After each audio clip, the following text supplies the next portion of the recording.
ఆరోగ్యం లేదు మనిషికి, ఆరోగ్యం పట్ల శ్రద్ధ లేదు, ఆట పట్ల శ్రద్ధ లేదు, పాట పట్ల శ్రద్ధ లేదు. చివరికి మన తల్లిదండ్రులకు కూడా ర్యాంకులే కావాలి. 5 o'clockకే లేపారు, మొహాన నీళ్ళే చల్లారు, ఆ చల్లటి నీళ్ళే మా కన్నీళ్లతో కలిసిపోతాయి. టిఫిన్ రెడీ అని అంటారు, నోట్లో పెట్టి కుక్కేరు. ఆకలి లేదు అమ్మ అంటే చెంపన ఒకటి ఇచ్చేరు. రిక్షావాడు వస్తాడు, బెల్లున గల్లున కొడతాడు. ఆటోవాడు వస్తాడు, హారను సైరను మోస్తాడు. నలుగురు పట్టే ఆటోలోన 20 ముందరి కుక్కేడు.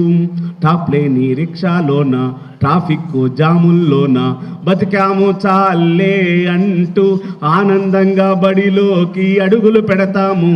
పొల్యూషన్ పీల్చి మెదడు పాడైపోయింది సారు. సొల్యూషన్ లేక మనసు ఫెయిల్ అయిపోయింది సారు. ఎట్లా ఉందంటే పరిస్థితి, ప్రీకేజీలో వేశారు, యూకేజీలో తోశారు, బండెడు బుక్స్ వీపున వేసి ఎల్కేజీకి పంపారు.